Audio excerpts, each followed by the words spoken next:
everybody. It's Allie. And welcome to our Y&R Chat for Sunday, December 8th, 2019. Round one goes to Abby.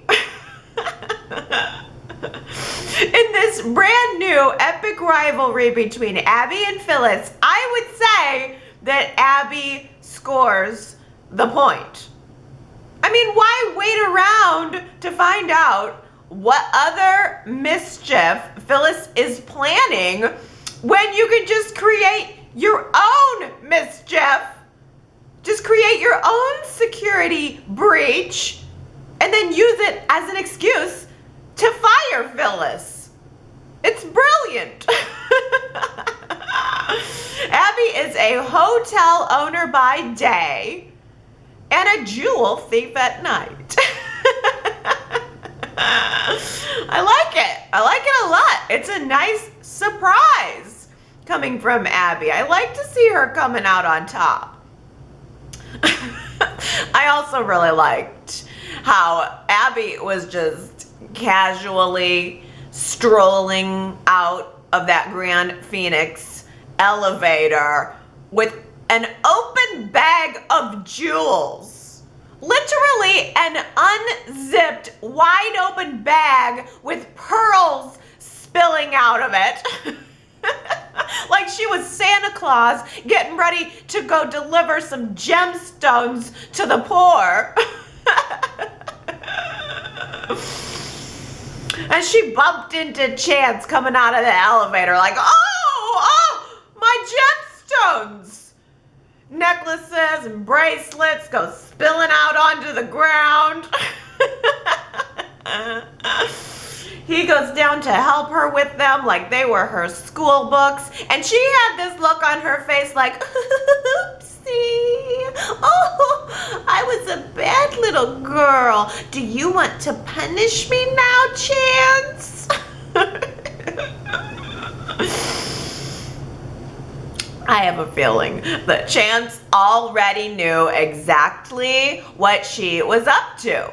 Early in the week, they were working on this project to catch a thief together. They were setting traps to find this person. Chance was helping her out on another stake, like a whole stakeout foreplay thing going on for these two. And he was there when another robbery happened. There were like 3 or 4 robberies in total, but no police.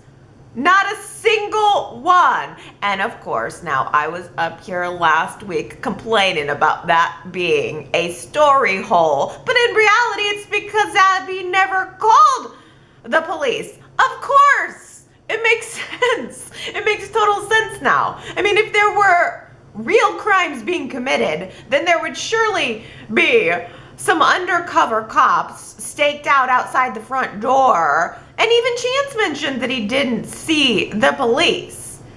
Chance was questioning Abby about why there's no police and how on earth this thief is somehow managing to avoid all of the security cams and is just getting away with this, just disappearing into thin air. How are the jewels getting out of the building? Is somebody walking them out the front door, or are they literally just disappearing?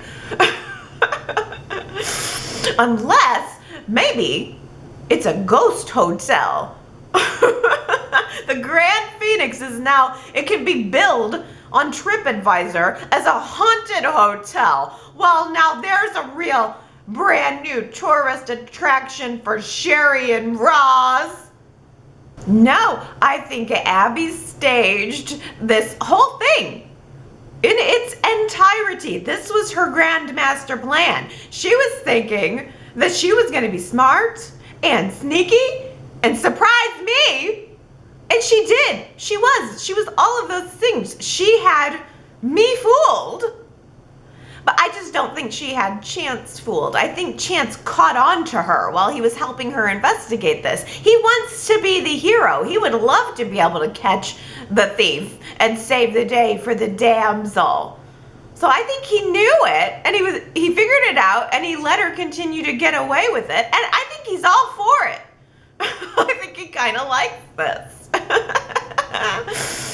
I mean, Chance was the one who helped Abby uncover Phyllis's whole erased security loophole in the software. Chance is the one that gave Abby the evidence that she needed to go ahead and fire Phyllis, which didn't go very well, by the way. I mean, I don't think it was Abby's complete preferred outcome. I mean, I don't know what exactly happened, because Abby was so awesomely excited about finally kicking Phyllis out of the Grand Phoenix Hotel and out of her life forever. Like when Abby was talking to Chance and kind of practicing what she was gonna say, she was bopping her head around and fluttering her eyes and using her hands, and she was really into this morsel of power that she had. She even invited Chance to stay around and watch the show. But then when it came time to actually fire Phyllis, Abby turned it down a few notches. It didn't seem as grand as maybe it would have felt in her mind. And it seemed to me like Abby let Phyllis get up under her skin, which is why this is a good rivalry. Phyllis was like, oh, you want me gone? No, I'll pass. I think I'll stay. I own 25% of this hotel. I built it from the ground up, might I remind you. And I have a suite upstairs, which apparently cannot be taken away from her. Must be in the contracts or something. So Phyllis stole a little bit of Abby's thunder, and Abby just kind of scowled as Phyllis walked away, realizing that she can't ever really fully banish Phyllis from her life and from the hotel the way she would like to. But I was really proud of Abby. I was really entertained by Abby. Nobody gets up under Phyllis's skin quite the way Abby does. So it's vice versa. I like that there's some tit for tat. And I would like to see Abby stay strong and stay on her toes. Keep finding a way to foil Phyllis because it's fun. And I also like seeing Abby tapping into her genetic ruthlessness. What a treat to see Abby and Victoria having a sisterly chat this week. I mean, if Abby and Victoria are not going to be involved in each other's storylines directly, then I think it's really nice to at least have some kind of sense that they're related, and they both need a friend. So this really worked for me. I thought it was very telling and appropriately timed to hear Abby telling Victoria how she still craves that validation from Victor, something that Victoria knows all too well. And Abby still wants to get that validation from Victor so that she can believe that she is successful and capable. And that revealed to us a little bit of motive for the reason that she's been working so tirelessly to build this hospitality empire, and why she didn't want to let someone like Phyllis step in and ruin that for her. But it was also really telling to hear Abby admit that Victor warned her about getting into business with Phyllis, and she ignored his advice and she did it anyway. So she had a little bit of shame going on there, and it was good to hear her airing that with Victoria. And on the flip side, Victoria needs somebody like Abby, who is different from her in a lot of ways and can give her some balance and hold her accountable a little bit. Someone who's not afraid of her or intimidated by her. Victoria was saying that she really misses the carefree time and activities that she used to do and spend with Billy. And Abby just tells her, Victoria, you need to make it happen then if that's what you want. What's the point of being in charge if you can't schedule yourself a little bit of fun time? And I don't know that Victoria even heard it. I'm not sure that she's going to follow through on that advice. Victoria is so, she's so tightly wound, which is a nice way of putting it. And especially now that she's CEO and she has all of these extra responsibilities, she's so tightly wound that she really needs to have that balance in her life that used to be filled by her relationship with Billy. But I think that's easier said than done when you're obsessed with corporate domination while your other half would rather be stepping on peanut shells. The Genoa City winter storm power outage. It was exactly what I needed. Just slow everything down, take out all of the plot, and let's just talk to some of these people.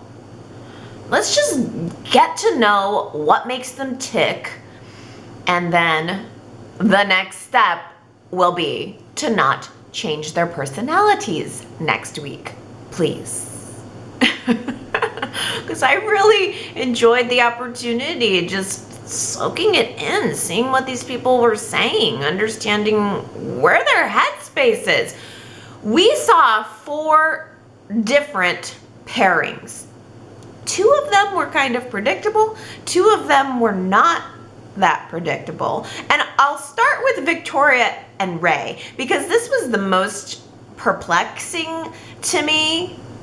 Victoria and Ray have both independently been on the show for a while, and aside from that time that Ray had to arrest Victoria for Victor's supposed murder, sorry about that, those 2 haven't had very much interaction at all. And it was fun. It was light. In a lot of ways, that was what Victoria was needing. Just some time to stop the stopwatch and hang out.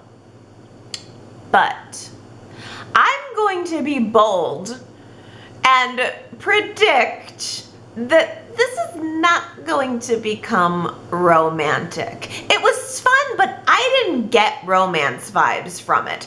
For one, they're both in serious relationships with other people that I think they're both invested in wanting to continue. I mean, Sharon went all the way to Sedona just to get back together with Ray. And Ray worships the ground that Sharon walks on. There is no way that he would break up with her. So I see this more as a new friendship. I think that Ray is going to end up stumbling upon Billy slumming around in this bar. And I think that Ray is going to come to the realization that Billy is and has been and will continue to lie to Victoria about his whereabouts. And then Ray is going to feel compelled to tell his new friend what her husband has really been up to.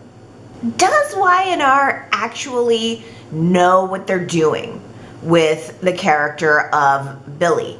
Is it possible that they are trying to show us his mania still? Because 2 weeks ago, Billy was so happy and he was so self-assured in his decision to leave Jabot and start this new chapter of his life. Do you remember his very sincere speech to Jack about how he wanted something different and he was excited to try something new, and now he's just lost and bumming around in bars? Should Billy really even be drinking alcohol? On a side note, I mean, shouldn't he be on some kind of psychotic, like antipsychotic medication that probably doesn't mix well with alcohol? I mean, he was having psychotic breaks. It's probably not a good idea to be drinking shots. Are we supposed to, is Y&R trying to show us that he's off his medication? I don't know. What I do know is this: the reason that Billy is not opening up to Victoria right now is because he is afraid that she is going to tell him something that he doesn't want to hear. He is afraid that she is going to tell him that he is responsible for his own actions. He is responsible for the situation that he is in right now, and that he needs to resist the urge to wallow. He needs to pick himself up and just try something different. Victoria tried to help him brainstorm some ideas for what he might do with his time now. She even suggested that since he has some experience in building homes, that maybe he would want to work with Devon and Nick on the New Hope project. But Billy didn't want that. Working on the New Hope project isn't moody enough for him. It's not sawdust and peanut shell enough for him. I just can't see this Billy building homes for the needy. Anyway, that was David Tom. David Tom was the Billy who was off building homes with Mac. I can't see Jason Thompson doing it anyway.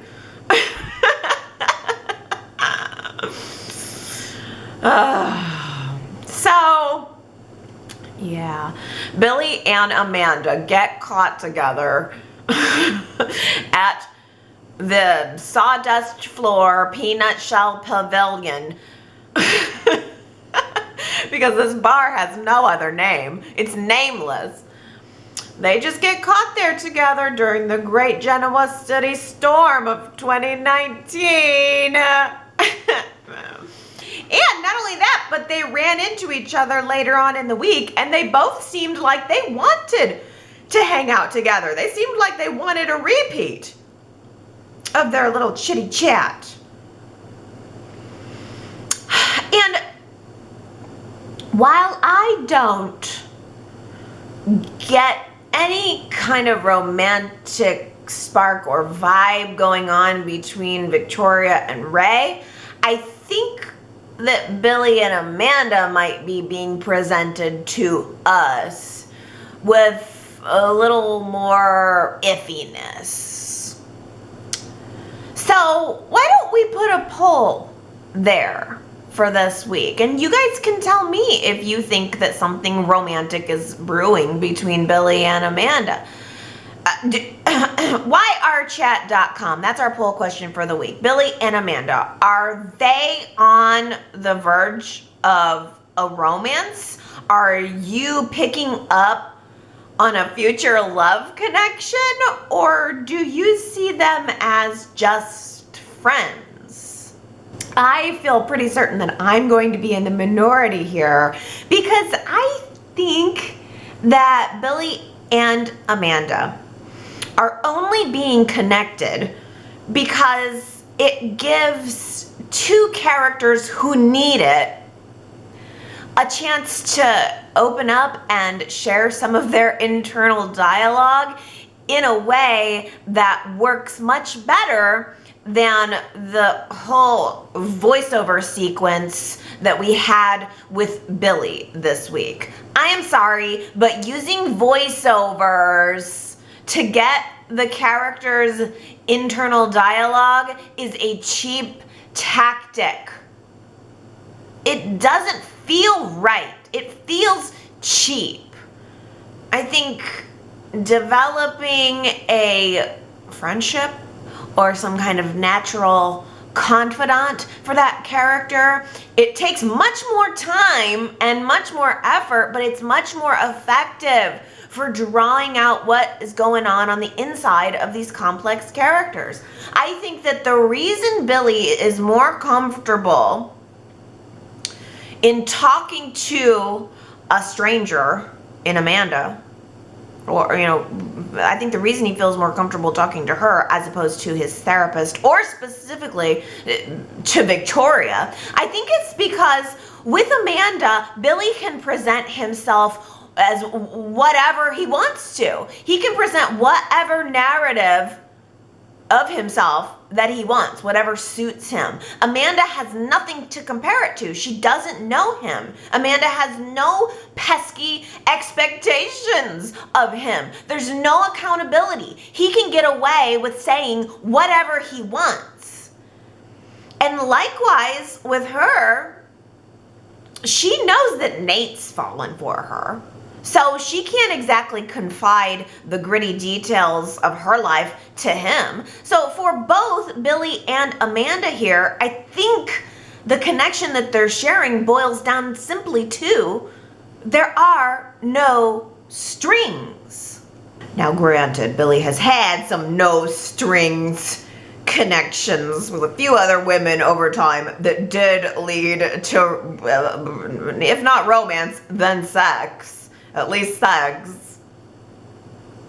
But I don't know. I don't know. Billy does confide to Amanda that on top of all his other crises, he can add now an identity crisis. He doesn't feel like he knows who he is anymore. He feels like an actor playing a part inside of his own life.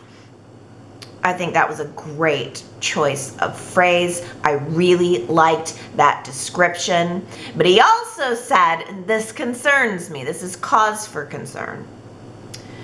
Billy says that he used to know what made him happy. And now he doesn't know anymore.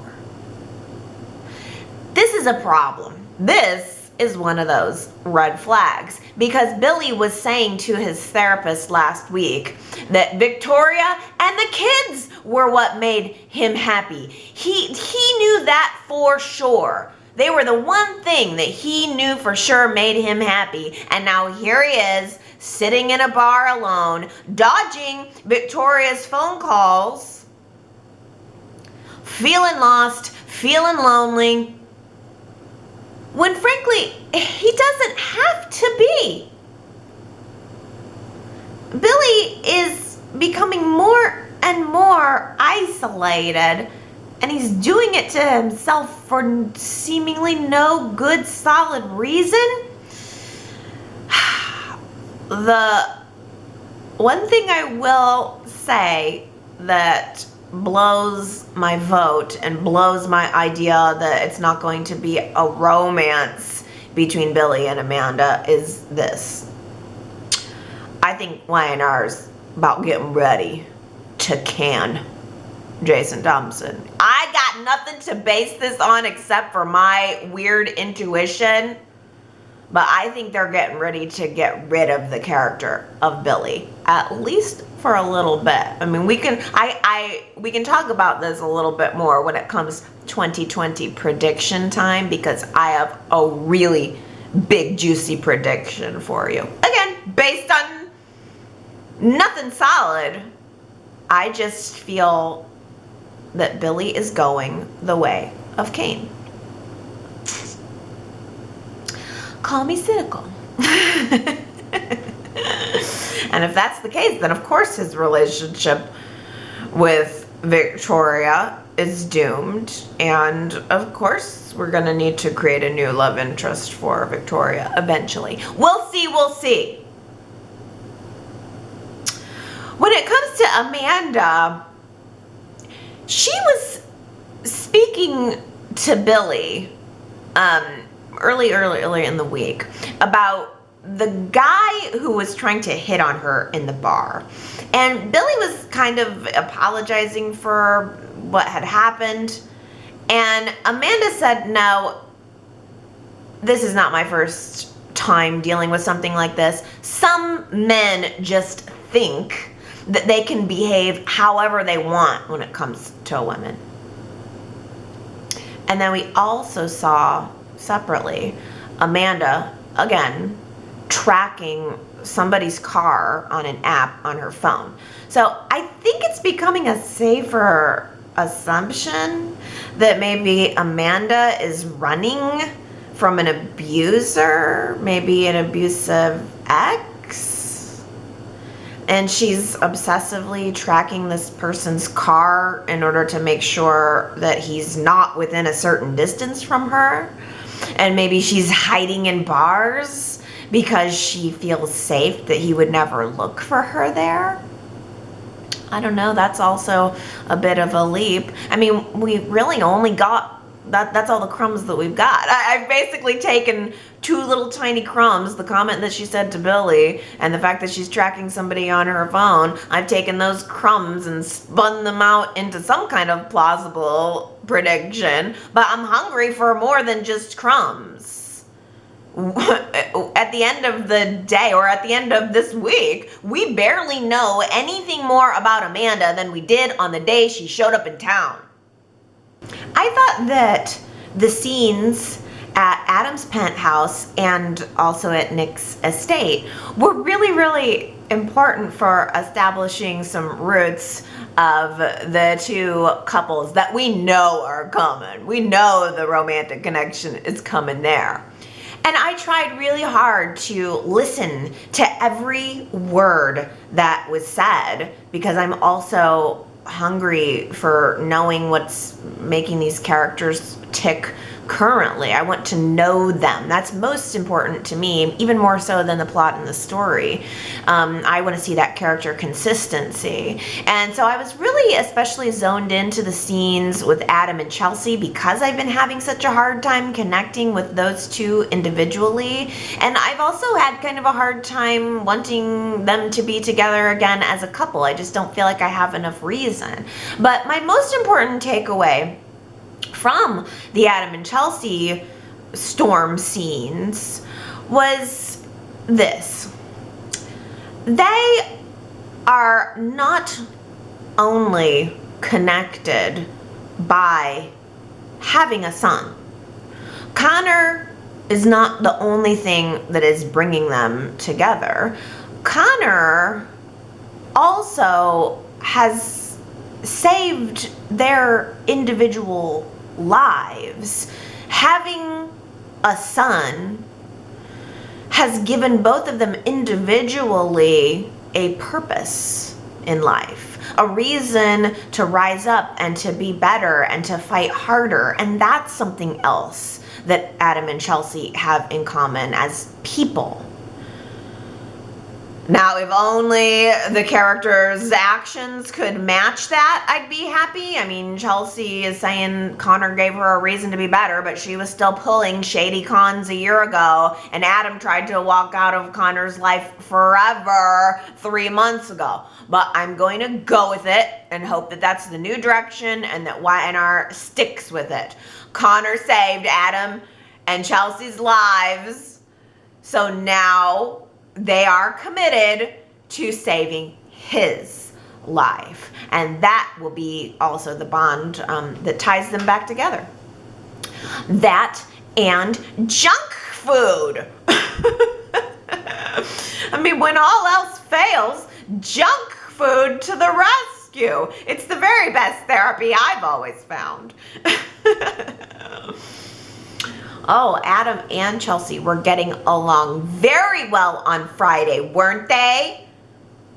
Smiling and giggling, but also talking very deeply with one another, reminding the audience that these are two people who know each other very well, even though that was completely ignored when Adam came back to town. But no, I'm gonna go with it.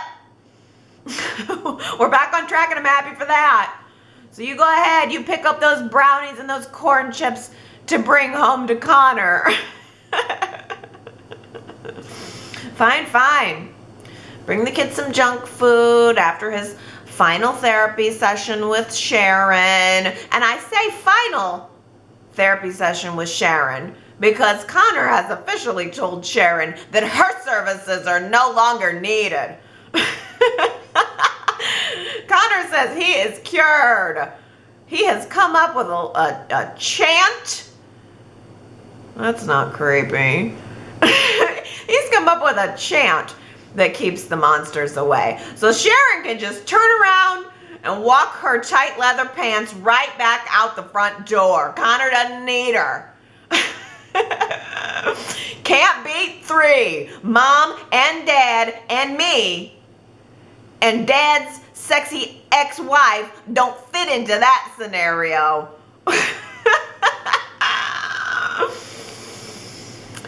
Connor had to create an addendum to his chant. Sharon, go away. My dad don't want your sex today.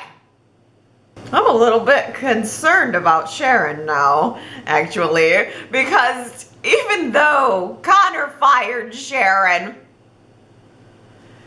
Adam and Chelsea still say that they want Sharon to come by and counsel Connor. And Adam has also reinforced to Chelsea that he worries that about this monster that's inside of Connor. First, early in the week, Adam was saying he was worried that the monster was him. And I thought that was so very self-aware of Adam, and that was a really impactful, powerful moment. And then as the week evolved on, Adam said he worries, though, if he's not the monster, that maybe the monster is Connor. Maybe there is a darkness in him and in Victor that is genetic. Maybe it's the darkness has been passed down through the bloodline to poor little Connor. And rightly so. I think Adam is worried that Connor is going to end up having some of the same struggles that he's had. I mean, yeah, it is looking like it. The look on Connor's face on Friday as he was standing at the top of the stairs listening to Adam and Chelsea talking, chanting, Sharon, go away, while wearing his Team Connor #1 jersey. Yeah, that seemed pretty dark to me. Maybe the monster inside Connor is Connor. And I know that a lot of Y&R fans are going to be so annoyed by this story, but I kind of have a feeling that we're here at Y&R Chat going to have some fun with this one. Now, Phyllis and Nick are a different story than Chelsea and Adam, because Phyllis and Nick are both kind of on the outside looking in. Phyllis and Nick's scenes were my favorite of all of the storm scenes. I mean, this is what happens when people stop being polite and start getting real. The way that Phyllis and Nick were summarizing each other and summarizing themselves, it was fantastic. It was everything I needed and wanted to hear. I mean, at the end of the day, I think that what Phyllis and Nick have in common right now is this desire to be accepted and understood. Nick has said many times he doesn't want to be viewed as the son of Victor Newman. He has spent his whole life trying to buck that. And I think Nick is the kind of guy who just wants to live a humble life. He just wants to be in love and have a family. Nick was never made for these games of revenge and domination. And I hope that Nick sees soon that his relationship with Chelsea is putting him back into the middle of more family madness that he doesn't need. Fighting with Adam over Chelsea and Connor is going to be destructive to him in the end. He's going to lose in the end. He's going to lose, even if he was able to keep Chelsea's relationship, he's losing a piece of himself by continuing this battle that's not healthy for him, and it doesn't suit his personality. I think sometimes you have to love yourself more. And to add to that, sometimes you gotta love somebody enough to let them go. And that's exactly what Nick is doing in giving Chelsea his blessing to go ahead and move in with Adam and be with Connor full time. In the end, it's just a first step to the goodbye. And Phyllis is very much looking forward to that goodbye. I think that Phyllis is so amazing and so nuanced. And I loved her in those storm scenes. I loved how she described herself as having to put on all of her fabulous dresses and projecting her brass personality almost like it's a suit of armor. And that reminded me of who Phyllis is. Phyllis is a fighter. In every iteration that we've seen, Michelle Stafford and Gina Tognoni, Phyllis is a fighter. But I think that what Phyllis wants most of all is for someone to see through that, to see through the suit of armor, to see into her center, and to love who she is without all of that brashness and the fashion and the makeup and everything that she puts out into the world. I think Phyllis wants so badly for someone to see her center and to accept it, because she doesn't accept herself. She doesn't always love herself, and she doesn't always trust that she is lovable. So I think now that Phyllis was fighting so hard to hang on and to have that friendship with Adam because she desperately wants somebody to say, I see you, and I think you're good enough, and I understand you. And she had that in common with Adam. I think Adam wants that too, someone to say, I see you, and you're good enough.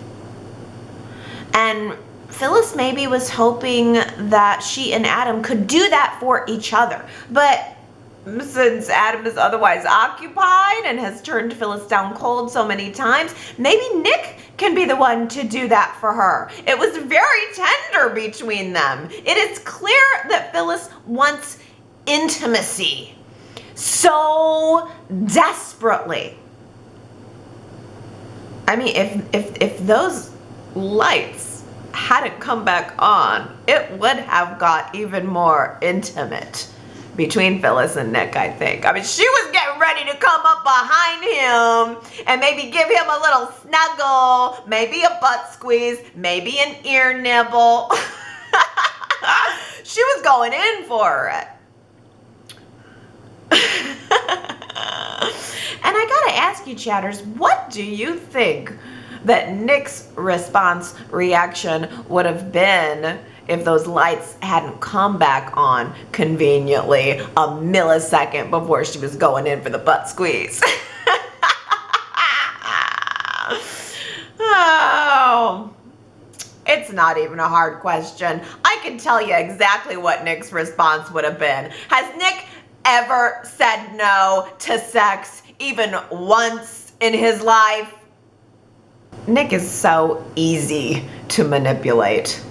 And Phyllis knows exactly how to do it, and she's already doing it. She's doing it right now. They had a follow-up conversation after the storm at the society bar where Nick was talking to her about his relationship with Chelsea and how he feels that Adam is manipulating the situation to try to steal Chelsea away.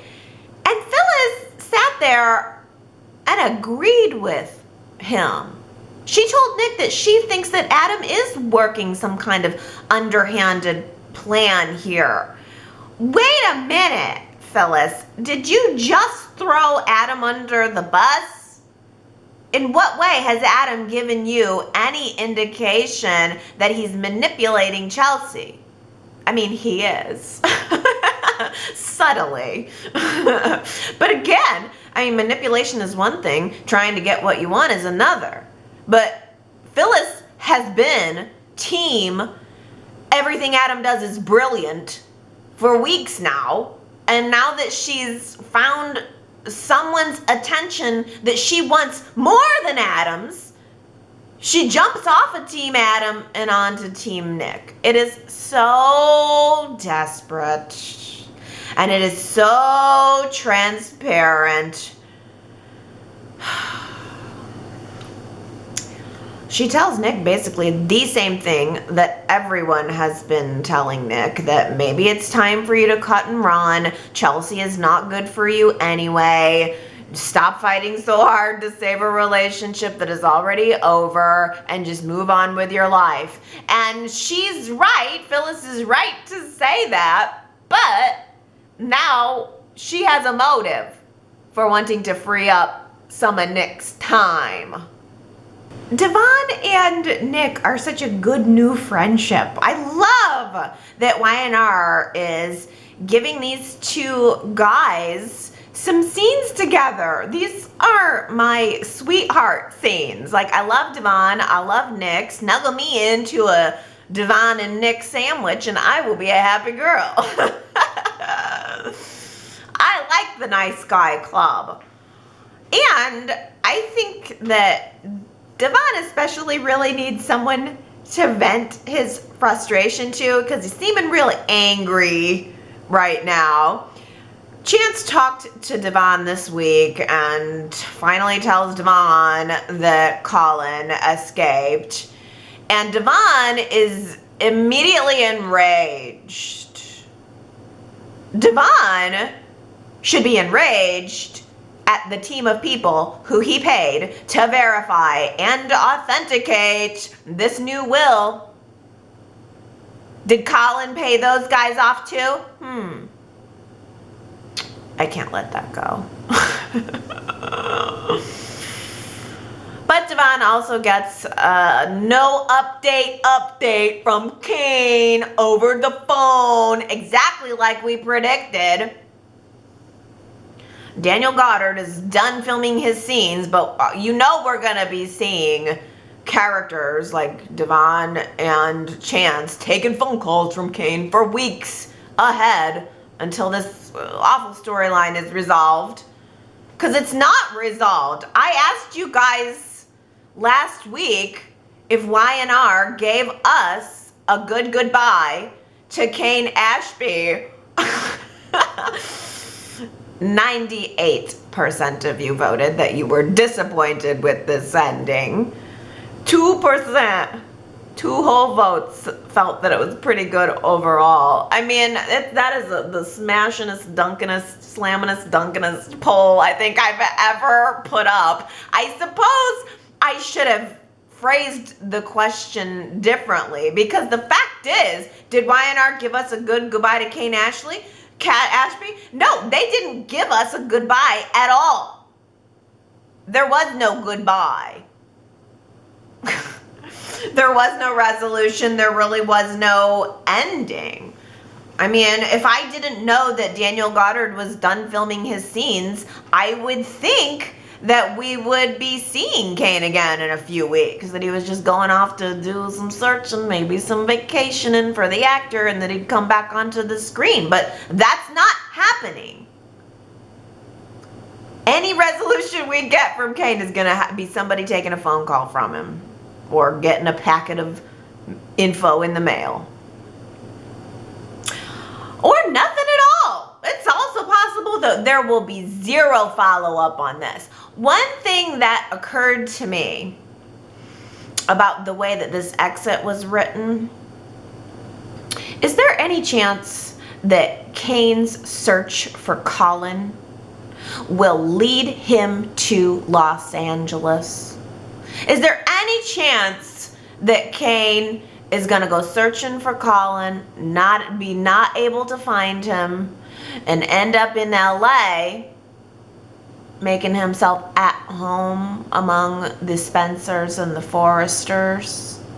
Is there any chance that Kane Ashby is actually going to become a crossover character? This never occurred to me before because we were talking last week about Daniel Goddard potentially being cast on Bold and the Beautiful to become Steffi's new boyfriend, and at the time of this recording, or at the last time I looked, that has not been confirmed in any way, but it's certainly possible that maybe it's not just Daniel Goddard being cast as a new character on Bold and the Beautiful, but if he is going to the show, maybe he's going as Kane. I think Y&R does not utilize crossover characters between their two soaps very well at all. Why do they not do that? They should be having more often people from Bold and the Beautiful come on over to Y&R, maybe generating a little interest, drawing some Y&R viewers over to Bold and the Beautiful, and vice versa. Why don't they use crossovers anymore? They used to. Ashley, Lauren, who else? I'm trying to think of some characters off the top of my head. Eric has come over. I mean, we've seen that in the past, and they just don't do it anymore. I don't know if it's a contract thing or what, but I just wonder if there's any possibility that Kane is gonna go to Bold and the Beautiful as Kane, and then come back again someday as Kane on Y&R. See, the other thing that I also forgot to talk about last week is the fact that Daniel Goddard does a lot of Price is Right appearances, along with Melissa Ordway, who plays Abby. Like, they're always on The Price is Right. So Daniel Goddard has got to have made some friends at the network. People who aren't well liked at the network don't do extra appearances at the network. So maybe there is some still hope to be had that he garnered enough goodwill to keep on contract in some form or another. Maybe we have seen the last of Kane in Genoa City for a while, but maybe we have not seen the last of Kane within the CBS soap opera universe. Devon has been sort of mildly lashing out. I feel like everyone in Devon's life always makes a bigger deal about everything that he does than needs to be. Devon's sort of mildly lashing out. I guess it's lashing out for Devon's temperament. And Elaine is making kind of a big deal about it. I mean, Devon feels duped and tricked, and it's not even just about the money, because Kane apparently on the phone offered to give back the money that Kane had taken from the $2 billion to establish a trust fund for his children, but there was no way that Devon was going to take that money back. He's hurting on an emotional level, and so as a coping mechanism, Devon is just throwing himself into projects, catching Colin, working with Nick on New Hope, even helping to try to save Tucker's business since Tucker's off on top of a mountain somewhere letting his business tank. I don't know, I can just totally relate to Devon's anxiety here, because also when I get upset about something, I have a tendency to try to fill my schedule with a million different things to distract myself from whatever's bothering me, and it never really works because it's always still there beneath the surface, and it just creates, it like snowballs the sense of anxiety. So I just totally get where Devon is coming from, but Elena thinks it's a problem. Elena has started to complain that Devon is so focused on other things that they're not spending any time together, which could have fooled me because every time we see Devon, he is with Elena, and we see Devon all the time.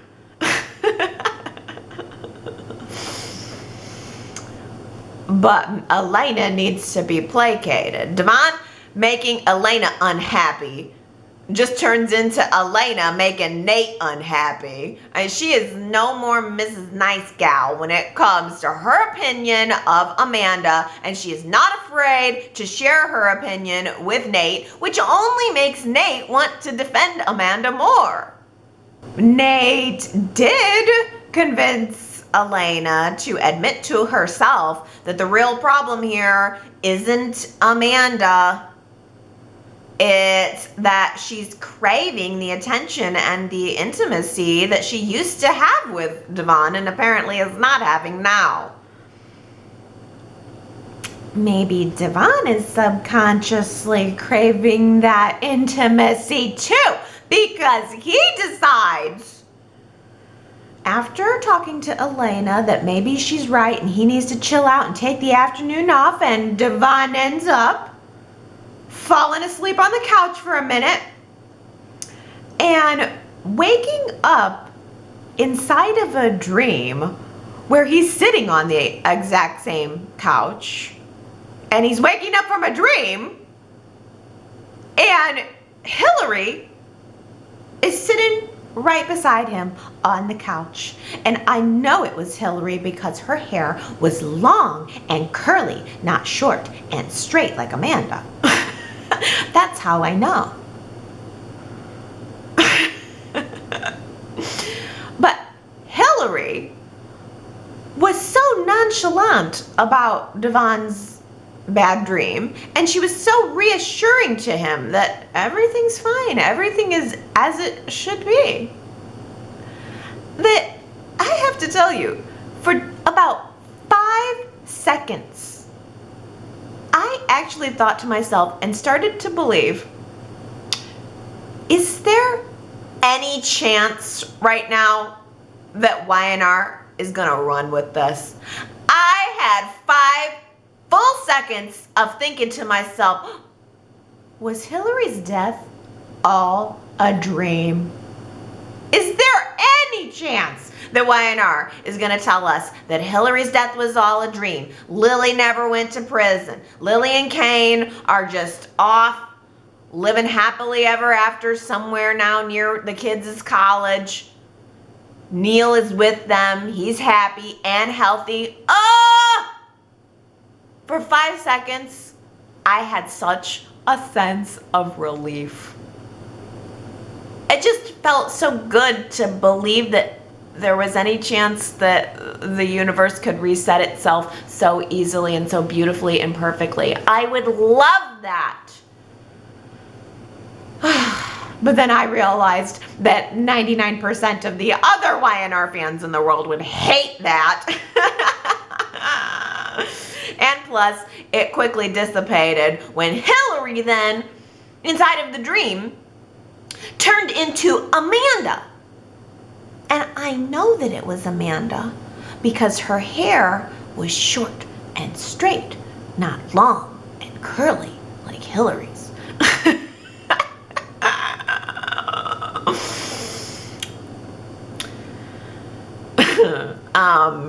Yeah. Ooh, and then he just startled out of the dream. He woke up all together. So startled, in fact, that he had to go and schedule that intimate lunch date with Elena right away. Ooh, better go be with Elena now after having that dream about Hilary and Amanda. Better get a date with Elena, take her out to lunch, better swallow down some of Lola's famous cooking after that terrifying dream. Better never think about or speak of that again until the next time it happens, or until next week when he sees Amanda. Ooh, what a real sweetheart. that Theo Vanderway has turned out to be. Turns out, Theo wants more from a relationship with Summer, more than just sex. Theo is looking for some real intimacy now, and that is something that Summer simply cannot provide. So he breaks things off with her.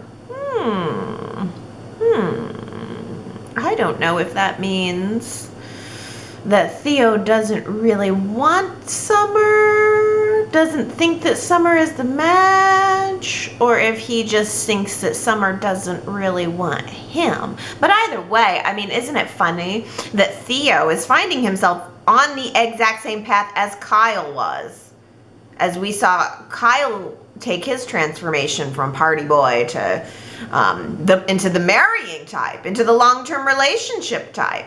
Theo was so resentful of Kyle changing his stripes, but now here he is wanting the exact same thing for himself. Love, family, career.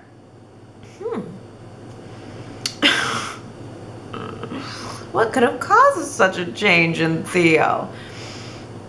I felt kind of bad for Summer because she did not see it coming. The basis of their relationship has always been sex, fun, and freedom. But somewhere along the way, things for Theo have changed.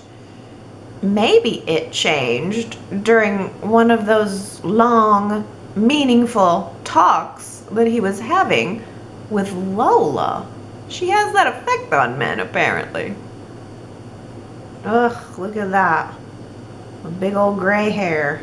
A full, complete gray hair. From tip to tip gray. Ugh. No bueno. I gotta try to be optimistic about my aging, as Nick would have me do. Last week, I had a really hard quote for you guys. I actually feel a little bad because maybe I made it too hard. The quote was, optimism, yes.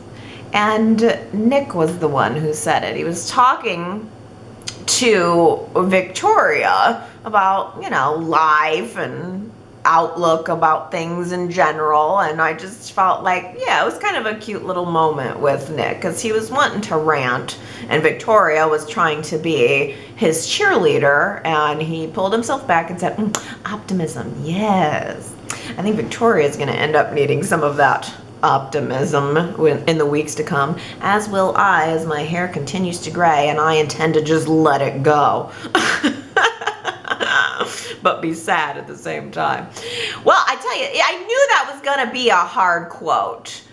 Only 3 people guessed that it came from Nick. So I have to give extra big congratulations to Henry, Martha, and Ambreen.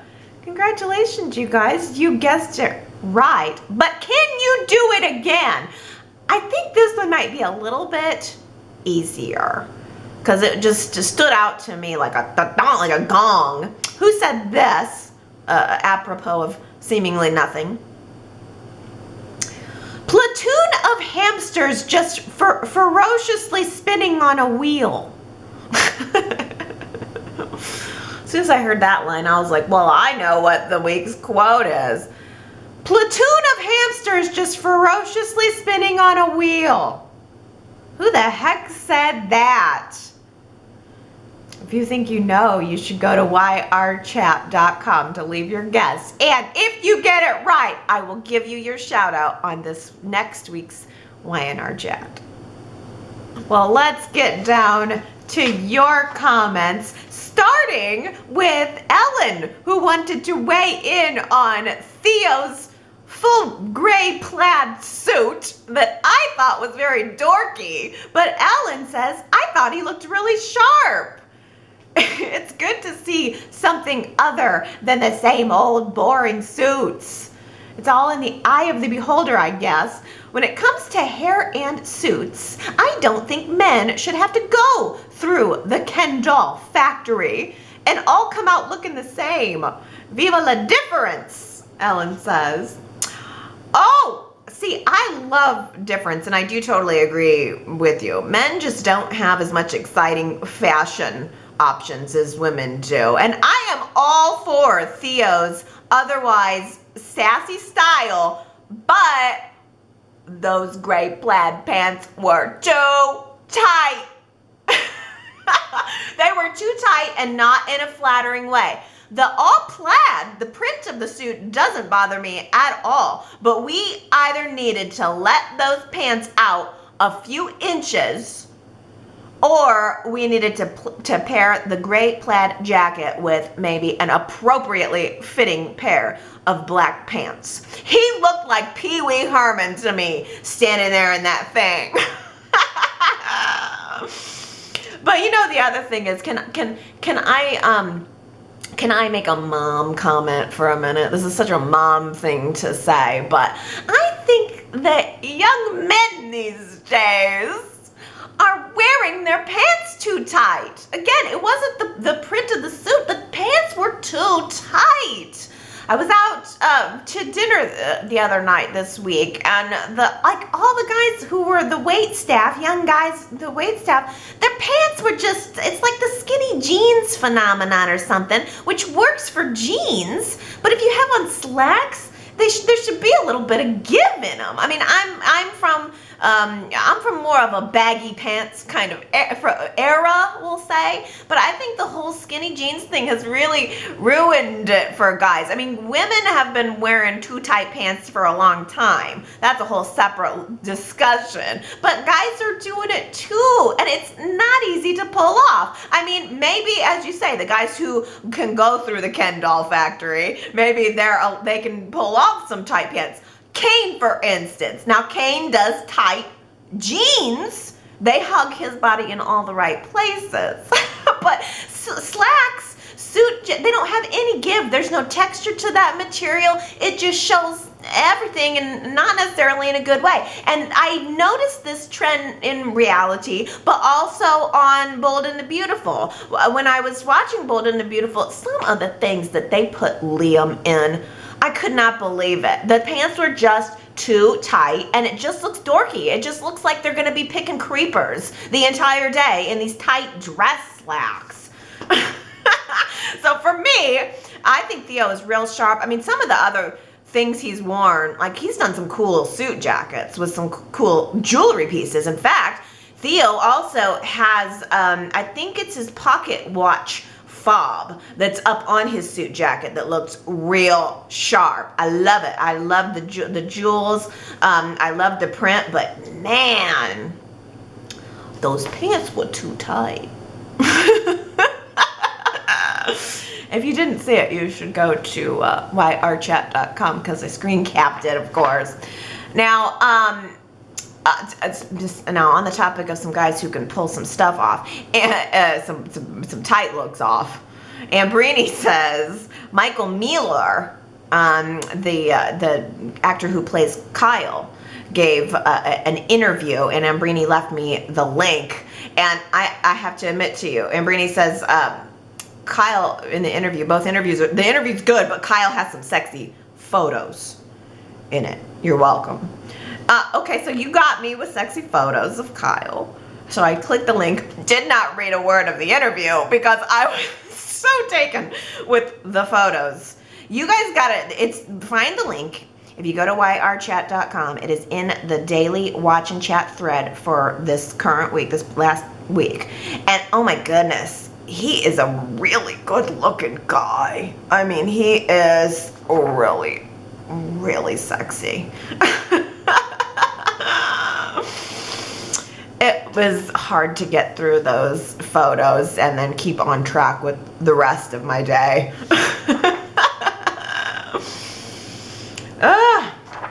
So yes, thank you. Ellen also says, whoa, Abby robbing her own guests to get rid of Phyllis. This is the most interesting thing that Y&R has done with Abby in years. Carry on. I agree. I know. I was really pleasantly surprised to see that she was behind the robbery. I do love a surprise. And on top of a plot surprise, it's a little bit of a character surprise. We have come to not expect anything clever like this from Abby. It's not usually her style. But yeah, she brought it to the party, and I enjoyed her a lot this week.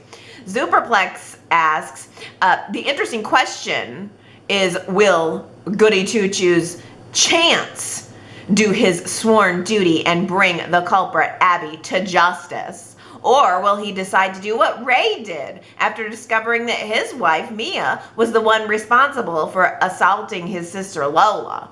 If you recall, Ray decided not to arrest Mia, but rather surrendered to his romantic afflictions and allowed Mia to escape punishment. Oh, I guess I honestly haven't even fully walked through the possibility that Chance is gonna care. I guess I've just been so starstruck by the total chemistry that's going on between Abby and Chance, and the fact that Y&R has it written in the stars. It didn't occur to me that Y&R might dash this relationship so soon with a lie, or a revelation of a lie. But it does kind of make me think twice about that scene a week or two ago with Chloe. I think it was last week, with Chloe and Abby, where Chloe was making sure to remind us that Chance is a good guy. He is all white hat, and Abby was raising an eyebrow to that a little bit. So it's a good possibility, certainly, that Chance will not like this move on Abby's part very much at all. Daisy says, I like strong Abby. Such great scenes. But at the same time, I think Phyllis is a lot more savvy in retaliation than Abby may realize. And since Phyllis has nothing to lose, I wonder if she'll do whatever she can to get Abby out of her way. I think Abby should watch her back. And then the jewelry. I don't believe Abby stole anything, but I think she did something so that she could fire Phyllis. Another reason Abby should watch her back, maybe even go on an extended vacation, is because Abby may be done with Phyllis, but Phyllis is likely not done with Abby. You know, that is very true. That Phyllis is not going to take this lying down unless Phyllis's budding relationship with Nick is more important to her, and she decides to not go the revenge route with Abby because that would upset Nick. It's his sister. Maybe she'll decide to be the good girl so that she can get the good guy. But I don't know. I'm interested to see what Phyllis's next move will be. Superplex was noting that Phyllis was finally showing some humility this week. It makes less of the dragon lady that she's become lately. Superplex says. Dragon lady. Dang, that's a good description of Phyllis. The dragon lady. But I'm glad that you also were picking up on and connecting in with that scene with Phyllis and Nick, and where she was showing some humility and some tenderness. Gary says, I don't feel sorry for her because I don't like her, but it's very interesting, the portrait that they're painting of her. I don't know if Y&R is doing that with intention, but I just think it's kind of real life. It's sad. It's desperate. It's interesting. I like this description of what's going on with Phyllis. It's real life. It really is. I mean, a good character development and a good story doesn't have to always be plot, plot, plot. It can simply just be, oh, I know that person. I've seen that person. She's desperate for attention. I mean, everybody knows someone like this, right? And to take someone who is so strong and so bold like Phyllis and to show us that, oh, she's human and actually she's just desperate. You know, it does add a layer of interest to her character that is more than just, oh, she's the character who does the crazy things on the show. Although, I mean, you know, there's a lot to be said for those crazy things. Gary also says, oh my God, Connor is going to throw Sharon down a flight of stairs. Exactly what I was thinking, Gary. It is so funny because we saw Connor at the top of those stairs chanting Sharon go away, and I thought to myself, exact same thing. Sharon about to go down those stairs. Oopsie. See, I think this is gonna be a little bit fun. I guess because Y&R has made it so that the children on the show are not all that well developed, so I almost kind of feel like it's my emotional investment isn't super duper there for the kids, so I feel like I could have a little bit of fun with an evil child story. And the actor who plays Connor is nailing it. Laura says he's doing a really good job. He's very natural on camera and is quite skilled. His whining when manipulating Chelsea and Adam is spot on. His expressions when chanting his mantra is subtle. The actor makes me believe that Connor knows exactly what he wants, his family together, and how to get it.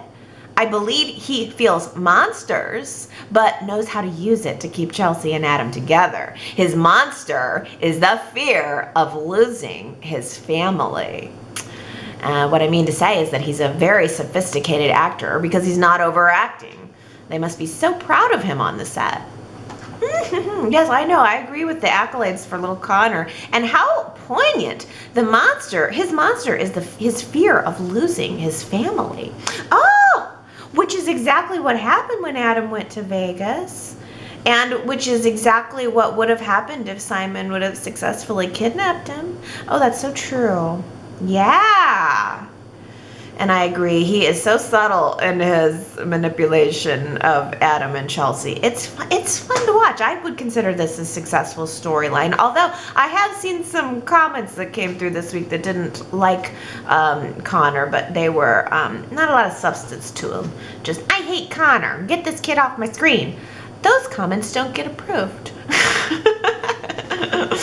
I need substance. You gotta give me something other than complain. Keisha says, didn't Adam have a secret passageway in one of his bedrooms? Wasn't there a secret way in and out? I want to say it was revealed when Chloe was living there with Chelsea. Maybe someone's sneaking in and out and scaring Connor. Oh, well, that's interesting. If there is an actual monster, there is actually someone who might be scaring him. I'm not sure who that is, but it's certainly a possibility because I remember the secret passageway, the secret in and out. And I think you're right. I feel like Chelsea was using it. I feel like Chelsea was stashing money in there, I think, maybe. Or no, she was stashing it in the walls. I can't remember the details, but I do remember the secret passageway. And I do wonder if the realtors knew about the secret passageway when they were selling the penthouse. Did they include that as a feature in the MLS listing, in the Zillow listing? Elegant penthouse with bonus escape hatch. Another story I don't fully remember. Jamie says, I keep wishing that Phyllis and Adam will eventually drink enough wine on one of their bonding friend nights to clear the air on the whole kidnapping incident from a few years back. It was the Justin Hartley version of Adam and the Gina Tognoni version of Phyllis. I think it was 2014 or 2015, and she kidnapped him. Okay, well, I did look this up. I got confirmation that, yeah, that is, like, Phyllis did kidnap Adam. I'd completely forgotten about that, because when you said Phyllis and Adam and kidnapping, my mind immediately went to Phyllis thinking that Adam kidnapped her. It turned out that was Kevin, but I did do a little digging, and Phyllis did indeed kidnap Adam. I guess she was trying to get some information out of him. I sort of remember him having a bag over his head, maybe, but I don't remember the meat and potatoes of that particular kidnapping. Jamie also says, Billy, I don't understand. Why is he looking to Amanda for validation? He's got Victoria there. He chased and chased and chased her, and she's there. She's in it with him. It's not like she's hiding from him. Yes, she works a lot, but she runs Newman Enterprises. And by the way, he had the chance to co-CEO, and he threw it away. Now he's acting all sorrowful Jones. It's ridiculous. I hate it. Yeah, I think it's because Billy knows that Victoria is gonna make him be accountable, and he doesn't want that. He just wants to wallow for some reason right now. Yeah, you're right. He had the chance to co-CEO. He is looking at Victoria like he's jealous of her and her high-powered job when he had it 2 weeks ago. Tina Cole says, what did Billy think was going to happen when he quit Jabot?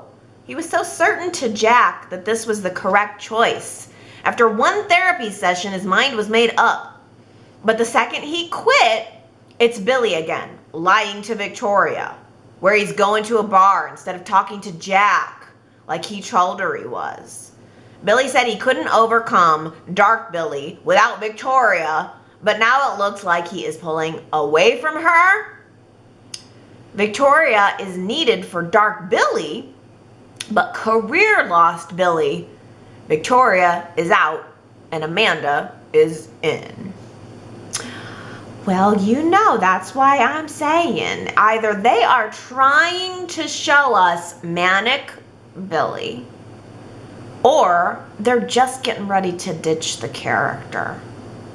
They kind of did the same thing with Kane for a while. He meandered around for a while before they cut him so that they could say, oh, they tried everything they could to give him a story. He was front burner for weeks and weeks and it just didn't work out. The fans didn't like it. Well, yeah, maybe the fans don't like it because of the way you're doing it. Just saying. Diana says, it looks like Billy is possibly going to be paired with Amanda. Well, I didn't see that coming, I must admit. I like the idea of Billy being paired with anyone other than Victoria, as I find them extremely boring. I have wanted to see Billy paired with Sharon for a long time, as it did seem to be the direction at one point, but it never transpired. Now would be a great time, as they could grow closer as Sharon counsels him. I would love to see a Victoria and Ray pairing. I hadn't thought much about it before, but after watching them talking in Victoria's office during the windstorm, I say Victoria and Ray all the way. Yeah, I'm for Victoria and Ray, except that I wanted to see Sharon and Ray. And the other thing, though, about Sharon and Billy is if Sharon is going to be our counselor, I don't want to see her dating whoever she's counseling. I think there needs to be a line there, because I really like Sharon as our counselor, and I don't want to delegitimize what we've got, the good stuff that we've got going on with Sharon by having her have an affair with one of her patients. I hope Y&R doesn't do that specifically. Oh, I would rather just see Sharon counsel Billy. I don't need a relationship there. I don't even need Billy in a relationship, period. I just need him to know who he is a little bit, I guess. Yeah, it's souring Billy for me. Shakona says, yuck. Why would Victoria even want more alone time with Billy? He is so unmotivated, it makes me cringe. Yeah, I have to say, the wishy-washiness and the unmotivation and just the excuses, it's such an unattractive personality trait to me, which is unfortunate because I've been working on building Billy up as my new main squeeze now that Kane is gone. Of all of the guys left on the show, I feel like Billy's probably the most physically attractive for me. And the fact that his personality and his behavior is so the opposite of what I look for in a mate, it's becoming a turn off. So it's hard for me to be drooling over Billy when he's acting like a teenager, a moody teenager. Who else can I crush on? That's the question. You tell me, who are the top 3 most physically attractive guys on the show right now? Who are the top 3 hottest guys on the show? Who do I need to be really honing my crush on? Answer me that this week, chatters. I mean, I guess I'm gonna have to go Nick, because it's a whole package thing. I think he's cute and he's a good guy. Kyle is very hot after I saw those pictures. After I saw Ambrini's pictures. Oof, those are some unforgettable pictures.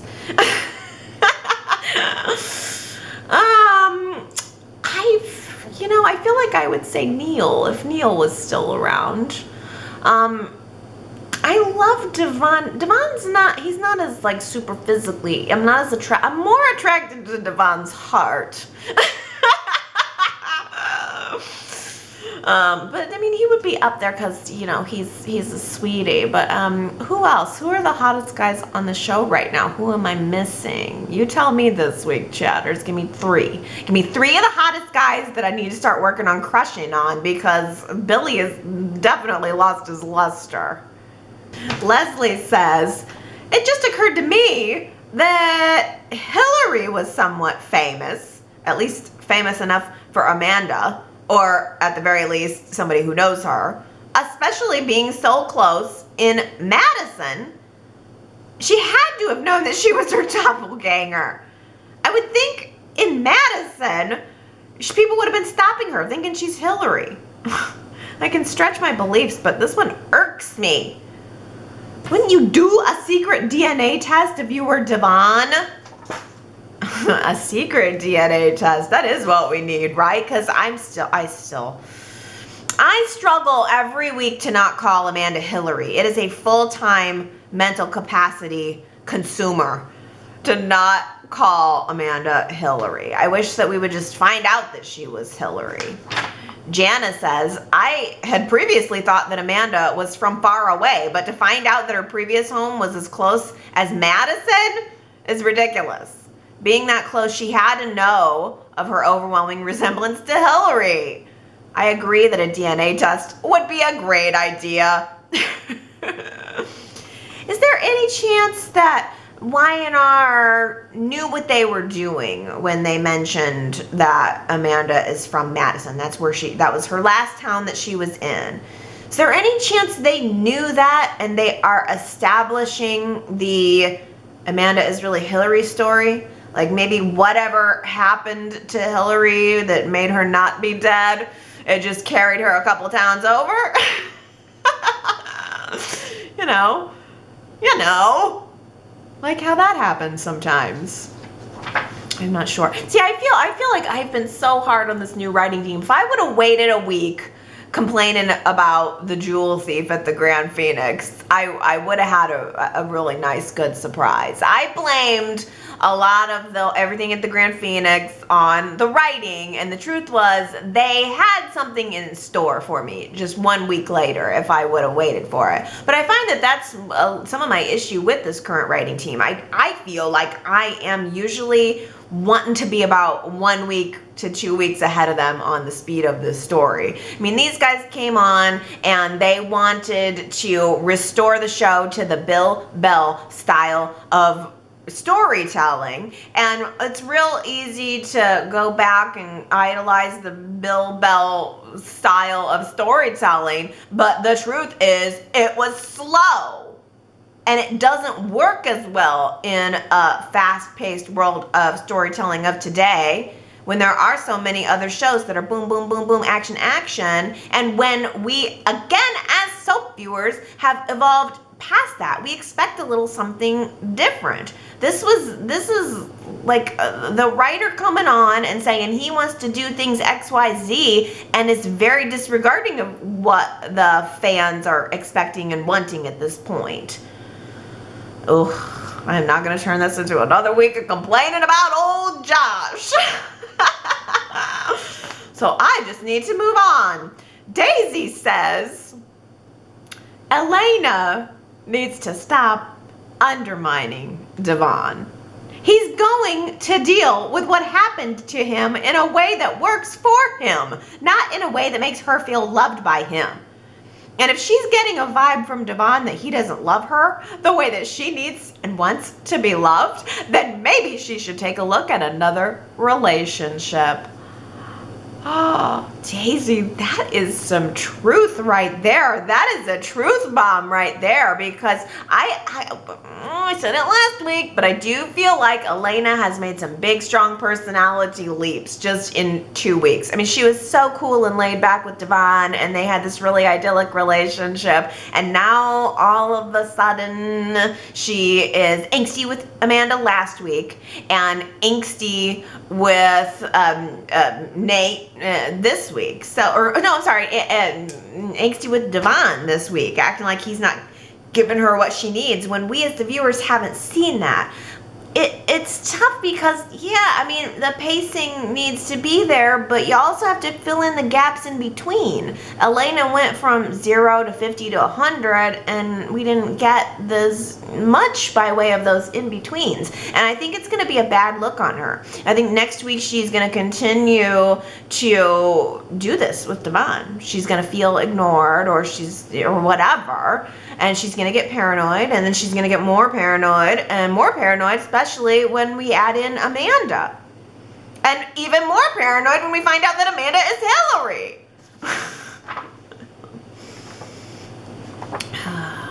Well, let's wrap up with a couple of comments that are follow-ups from things we've talked about in the past. Diana says, I just wanted to share this bit of info with you regarding the dinner party crackers that were discussed on the Thanksgiving episode last week.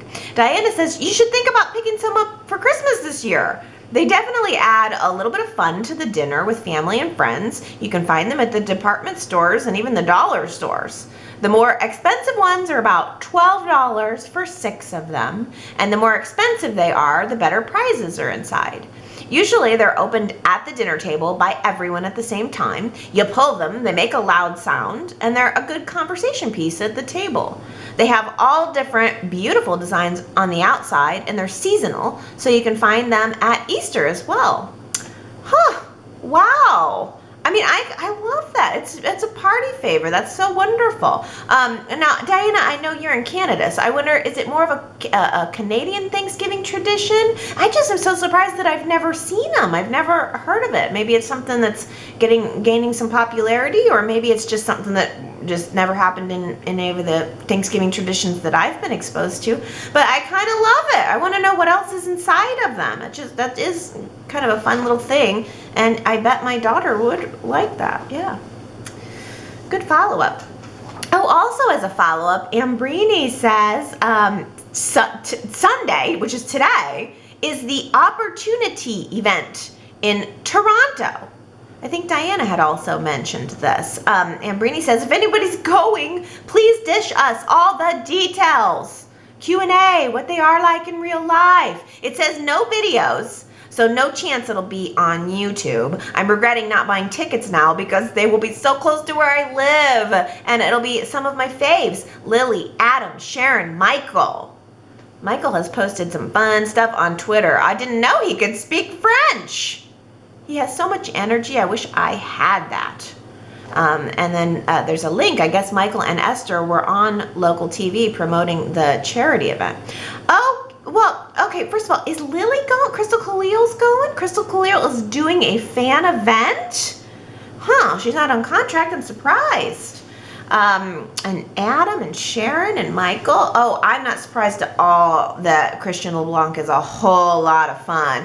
Also not surprised that he speaks French. LeBlanc is a French last name. I bet he is a real blast. Would be nice if we were getting some of that blast on the show right now, though. there is some sort of power in actually saying something out loud, like announcing it to a group. Then you almost have to follow through with it. I bought a new camera battery on Monday. Ran out of camera battery for the millionth time on Sunday during Y&R Chat. And I think because I said it out loud, I put it out there, I made myself accountable somehow. And then I had to go out and buy a new camera battery. $3, that's what it cost me to solve this problem. Well, presumably, it hasn't arrived yet. It'll probably, end up being a piece of crap that doesn't work. Seems to be the case with a lot of products these days. But maybe if I'm lucky, I will never have another battery run out on me again during Y&R Chat. Wouldn't that be a lovely upgrade after all this time? Yes, I would love to hear some stories, some tales from the opportunity event this week, or if you ended up going to that, or if you have any other tales that you would like to tell. YRChat.com is a really good place to do that. I love hearing from you guys throughout the week. We had 1 day of preemptions here for me. I believe a couple of different markets did actually get a rebroadcast of Neil's funeral, but I wasn't one of them, which is, I didn't want to watch it again anyway, so it's just as well. But yeah, I got 4 only new episodes. I'm not sure how much longer we're going to be having all of these preemptions. It's definitely throwing off the schedule a little bit. We might be getting Christmas in January for all I know. I hope not. I'll have to pre-order my crackers for Christmas. My Christmas crackers. That sounds fun. Okay, well, I am gonna hit the road. I hope you guys have a really wonderful week and that you come back next week to see me. I love you.